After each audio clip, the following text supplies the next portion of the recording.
नमस्कार विद्यार्थियों, ऑनलाइन कक्षाओं में आपका स्वागत है। विद्यार्थियों, हमने पिछले वीडियो में जाना कि भारत में जो लोहा इस्पात है उसका क्या ऐतिहासिक स्वरूप रहा, किन किन स्थानों पर कब कब लोहा इस्पात संयंत्रों की स्थापना की गई। आज हम अपने पाठ्यक्रम की दृष्टि से देखें तो भारत में कौन कौन से लोहा इस्पात संयंत्र कार्यरत है और वो कहाँ कहाँ से आपके कच्चे माल के स्रोत की प्राप्ति करते हैं, उसके आधार पर वो विकसित होते हैं। आज हम भारत के समस्त लोहा इस्पात संयंत्रों को इस वीडियो के माध्यम से पढ़ेंगे। सबसे पहले हम देखते हैं लोकेशन के आधार पे कि भारत में जो लोहा इस्पात संयंत्र है मुख्यतया कौन कौन से हैं। तो सबसे पहले हम बात करें जमशेदपुर। जमशेदपुर कहाँ है? आपके झारखंड में है। राउरकेला उड़ीसा में है। इसके अलावा तीन संयंत्र जो हमने पढ़े थे, कुल्टी, हीरापुर और बरनपुर, ये पश्चिम बंगाल में है। दुर्गापुर कहाँ पर है? पश्चिम बंगाल में है। इसके अलावा विजयनगर विजाग कहाँ है? विशाखापट्टनम विशाखापट्टनम आंध्र प्रदेश में है। भिलाई कहाँ है? भिलाई छत्तीसगढ़ में है। विजयनगर कर्नाटक में है। भद्रावती भी कहाँ है? कर्नाटक में है। और सेलम ये कहाँ है? तमिलनाडु में है। तो मुख्यतया हम बात करें तो हमारे प्रमुख लोहा इस्पात संयंत्रों में उत्तरी पूर्वी जो भारत का जो प्रदेश है वो और दक्षिणी पश्चिमी जो प्रदेश है वो, ये दोनों प्रदेश लोहा इस्पात के उत्पादन में विश्व में सबसे प्रमुख स्थान रखते हैं। और भारत में तो अग्रणीय है ही है, क्योंकि भारत में और क्षेत्रों में लोहा इस्पात संयंत्रों की स्थापना नहीं की गई है, क्योंकि वहां पर लोहा इस्पात के लिए अनुकूलतम दशाएं नहीं है। और कहीं स्थापना की गई है तो वहां बाजार आधारित उद्योग स्थापित किए गए हैं, जिसको स्क्रैप के माध्यम से स्थापित किया जाता है। स्टार्ट करते हैं कि सबसे पहले जमशेदपुर झारखंड में देखो, हम बात करें तो 1874 में हमने बताया था कि हमारे भारत में सबसे पहला कारखाना लगा था, वो लगा था कुल्टी में। ठीक है, इसके बाद जो कारखाना लगा था वो लगा था कहाँ पे? जमशेदपुर में। और जमशेदपुर का पुराना नाम क्या है? साकची है। क्या नाम है? साकची है। और जमशेदपुर में जो कारखाना लगा वो निजी क्षेत्र का लगा था, जमशेदजी टाटा द्वारा लगाया गया था। इसका नाम, पूरा नाम हम बात करें, टिस्को है, Tata iron and steel company. Tata iron and steel company निजी क्षेत्र का यह कारखाना कोलकाता और मुंबई रेल मार्ग पर है। ये कोलकाता इधर और इधर कहाँ पे? मुंबई। इस रेल मार्ग पर यह जो है कारखाना अवस्थित है। यह कोलकाता बंदरगाह से देखें तो कितना, लगभग 240 किलोमीटर क्या है ये दूर है। और यहां से कोलकाता बंदरगाह के माध्यम से जो लोहा इस्पात जो तैयार होता है उसको निर्यात करने की उत्तम व्यवस्था मिलती है। अब कौन कौन से कच्चे माल के स्रोत कहाँ से प्राप्त करते हैं? तो सबसे पहले देखो, जल ये प्राप्त कर रहे हैं कहां से? सुवर्ण रेखा नदी और खारखोई नदी से। सुवर्ण रेखा और खारखोई नदी से क्या प्राप्त करते हैं? जल की प्राप्ति करते हैं। जो लोहा अयस्क है उसकी प्राप्ति करते हैं नोआमंडी झारखंड और बादाम पहाड़ उड़ीसा। नोआमंडी झारखंड और बादाम पहाड़ उड़ीसा से।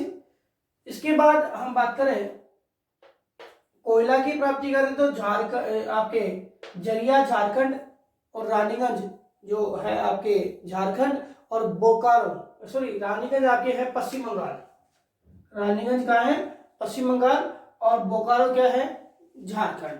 तो बोकारो और झरिया और रानीगंज से क्या है, इसमें आपके कोयले की प्राप्ति की जाती है। इसके अतिरिक्त हम देखें कि यह जो संयंत्र है ये भारत में 20% मतलब कुल उत्पादन का 20% अकेला उत्पादन कौन करता है? यह संयंत्र करता है। कौन सा वाला? टिस्को वाला। टिस्को संयंत्र में पहले और दूसरे चरण के बाद अब तीसरे चरण में 2400 करोड़ रुपए 2400 करोड़ रुपए की व्यवस्था इसमें की गई है थर्ड चरण में जो विकास के लिए। अब इस चरण में जो उत्पादन है तो उसके लिए 30 लाख टन तो इसका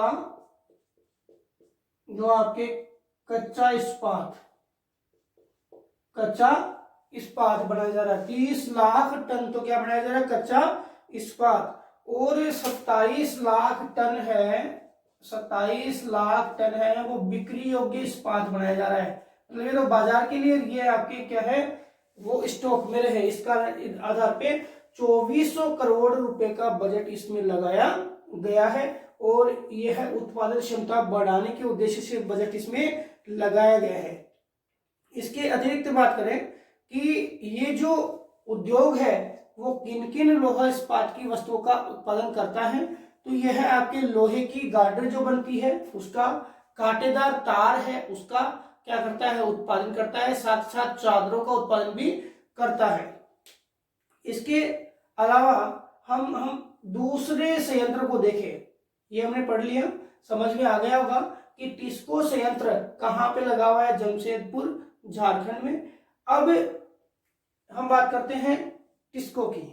टिस्को संयंत्र क्या है, कहाँ पर, तो टिस्को संयंत्र में सबसे पहले बात की थी हमने क्या, 1874 में कुल्टी में स्थापित किया गया पहला कारखाना। फिर 1936 में देखो यहाँ पे 1919 में एक कारखाना स्थापित हो गया था, कौन सा, बरनपुर।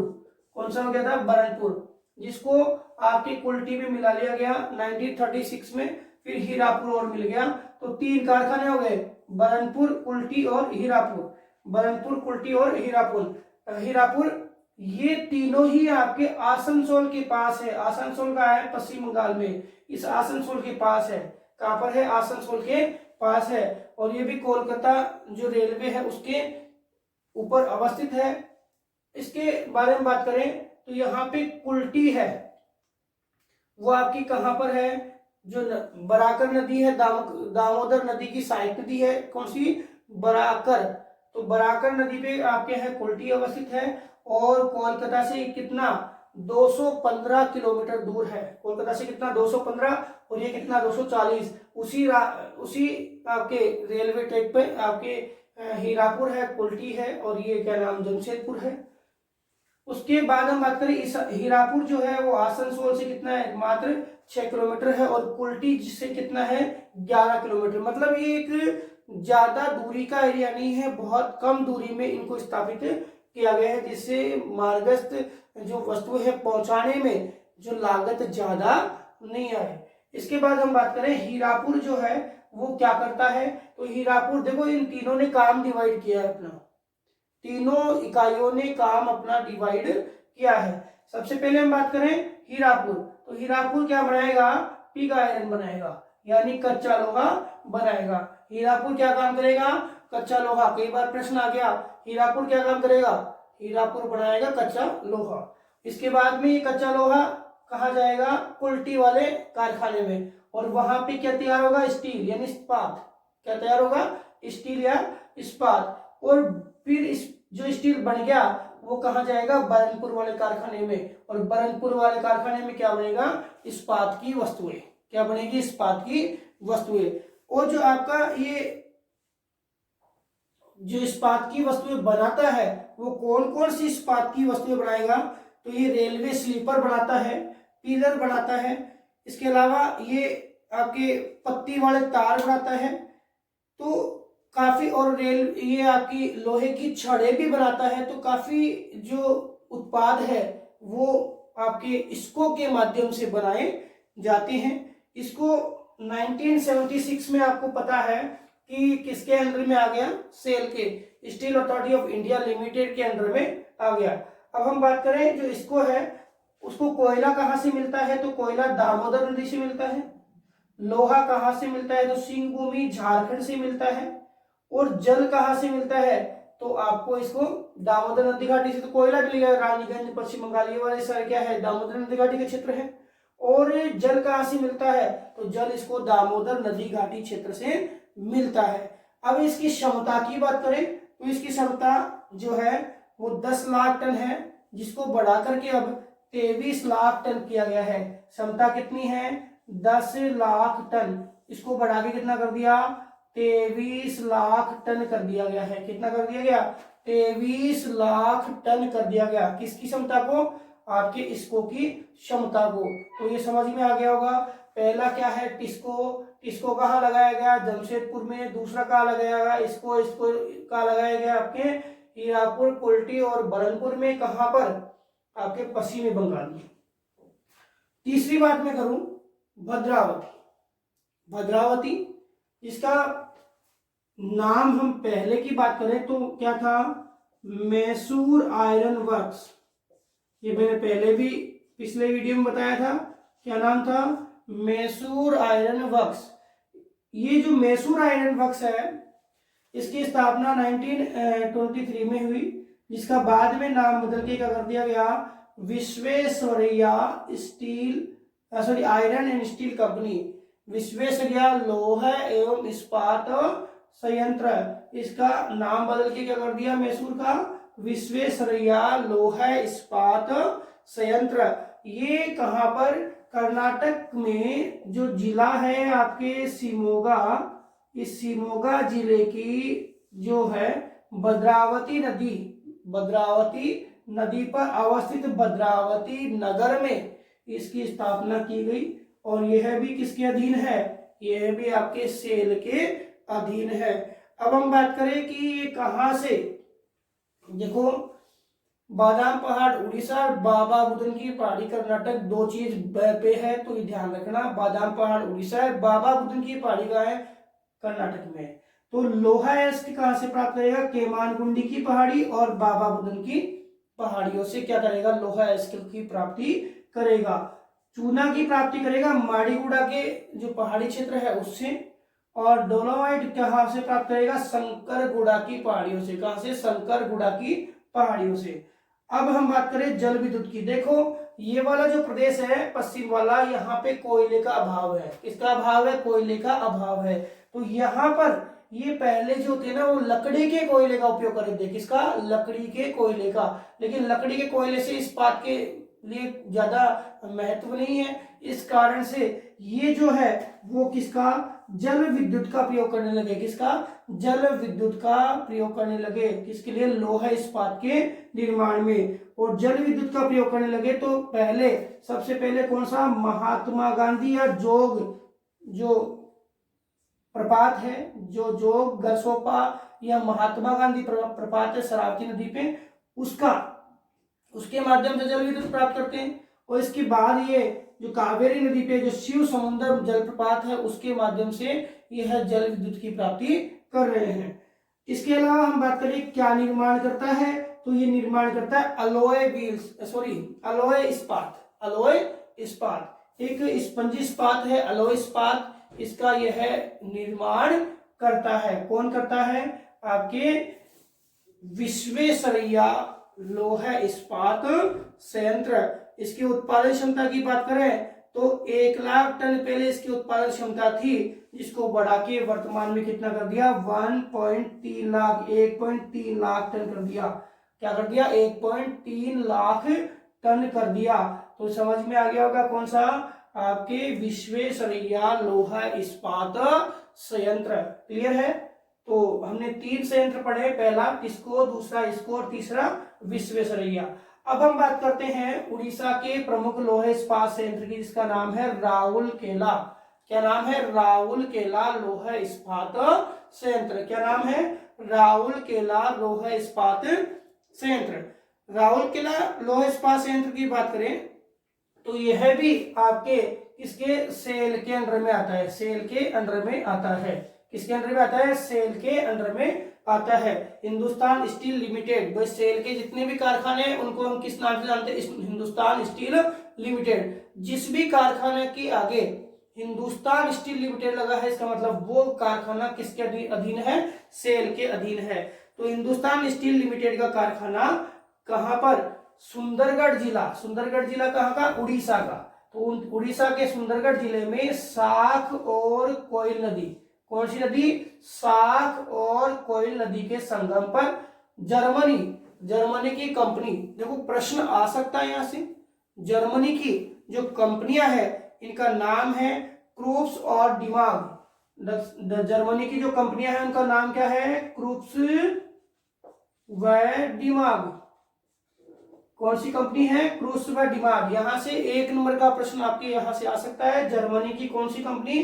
क्रूप्स व डिमाग। तो क्रूप्स व डिमाग कंपनी है, उनके माध्यम से स्थापित किया गया। देखो हमने पिछले वीडियो में पढ़ा था कि कौन कौन से कारखाने किस किस के सहयोग से स्थापित किए गए। तो इनमें ये आपका ये पहला कारखाना है जो आपके इसमें विदेशी सहयोग से हुआ, तो जर्मनी है। जर्मनी जो है उसका कारखाना है वो कहाँ से स्थापित हुआ? आपके जो राउरकेला है वो कारखाना किसके सहयोग से? क्रूप्स और डिमाग जो कंपनी है उसके माध्यम से स्थापित किया गया। इसके बाद हम देखें तो यह जो लोहा इस्पात कहां से प्राप्त कर, लोहा इस्पात जो बनाता है वो लोहा एस्क कहां से प्राप्त करता है? तो सुंदरगढ़ और क्योंझर जिला कहाँ का है? उड़ीसा से क्या है? लोहा एस्क की प्राप्ति करता है। कोयला कहां से प्राप्त करेगा? तो कोयला ये झरिया झारखंड से प्राप्त करेगा। कोयला कहां से प्राप्त करेगा? तो कोयला झरिया झारखंड से प्राप्त करेगा। और मैग्नीज कहां से प्राप्त करेगा साहब? मैग्नीज ये प्राप्त करेगा वही क्योंझर उड़ीसा से। क्योंझर उड़ीसा से। देखो एक चीज ध्यान रखना, जहां लोहा एस्क है अधिकांशतः वहां पे मैग्नीज मिलता है। इन्हीं खानों में क्या मिलता है? मैग्नीज आपको मिलता है। तो मैग्नीज कहां से प्राप्त कर रहा है? क्योंझर उड़ीसा से। और चूना पत्थर कहां से प्राप्त कर रहा है? तो चूना पत्थर प्राप्त कर रहा है वीर मिश्रपुर उड़ीसा से। यह चूना पत्थर प्राप्त कर रहा है। तो ये आपके कच्चे माल के स्रोतों की प्राप्ति है। क्योंझर से लोहा, सुंदरगढ़ से लोहा, कोयला झरिया झारखंड से, मैग्नीज आपके क्योंझर से, और चूना पत्थर आपके वीर मिश्रपुर से ये प्राप्त करता है। यह जो है वो भी कोलकाता और मुंबई जो रेल मार्ग है उस पर अवस्थित है। कोलकाता मुंबई रेल मार्ग पर अवस्थित है। कौन सा? आपके राउरकेला। कौन सा? राउरकेला। अब राउरकेला की हम बात करें तो राउरकेला जो है वो किन किन वस्तुओं का उत्पादन करता है?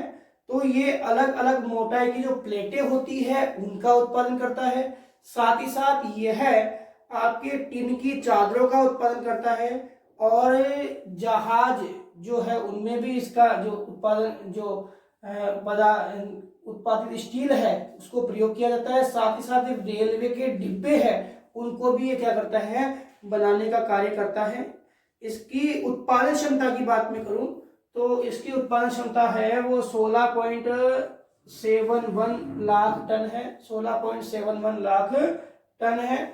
और यह इन लोहा इस्पात उत्पादों के अतिरिक्त और भी सह उत्पाद बनाता है, जिनमें हम बात करें तो आपके नेप्टिल तेल होता है, एथेनॉल तेल होता है, नाइट्रोजन उर्वरक होता है। ये उत्पादन करता है कौन? उड़ीसा का राउरकेला क्षेत्र। तो विद्यार्थियों हमने 4 संयंत्र पढ़े, एक बार मैं रिपीट कर देता हूं। सबसे पहला संयंत्र हमने पढ़ा किसको? Tata iron steel company. कहां लगा हुआ है? जमशेदपुर झारखंड में। और दूसरा संयंत्र हमने पढ़ा Indian iron and steel company, जो 3 संयंत्रों से मिलकर बना है, कुल्टी, बरनपुर और हीरापुर। कहां लगा हुआ है? ये आपके लगा हुआ है पश्चिमी बंगाल में। ठीक है। इसके बाद हमने पढ़ा भद्रावती। भद्रावती में कौन सा है? विश्वेश्वरैया स्टील कंपनी या Visvesvaraya iron and steel company, जिसकी स्थापना 1923 में हुई थी। और यह जो कंपनी है वो कहाँ लगी हुई है? आपके कर्नाटक के शिमोगा जिले के भद्रावती नगर में। और ये भद्रावती नदी पर है। यहाँ पे आपकी ये कंपनी लगी हुई है जो लोहे इस्पात का उत्पादन करती है। साथ ही साथ हमने देखा कि जो राउरकेला जो कहाँ पर है? उड़ीसा में है। राउरकेला में क्या है? सेल द्वारा स्थापित हिंदुस्तान स्टील लिमिटेड जो है वो लगी हुई है। और हिंदुस्तान स्टील लिमिटेड जो है वो कौन सी जगह लगी हुई है, तो सुंदरगढ़ जिले में कहां पर, साख व कोयल नदी के संगम पे, साख व कोयल नदी के संगम पे लगी हुई है। और किसके द्वारा स्थापित की गई, जर्मनी की क्रूप्स और दिमाग कंपनियों के माध्यम से स्थापित की गई। इसको को, ये प्रश्न भी बनता है, इसको को सेल में कब मिलाया गया, तो 1976 में सबसे पहला निजी क्षेत्र का कारखाना आपके कब लगा, 1907 में। कौन सा, टिस्को का कारखाना लगा। भारत में 20% जो उत्पादन है वो कौन कर रहा है, टिस्को कर रहा है। तो हमने 4 प्रमुख संयंत्रों को पढ़ा है। अगले वीडियो के माध्यम से जो शेष बचे संयंत्र है उसका अध्ययन करेंगे। धन्यवाद।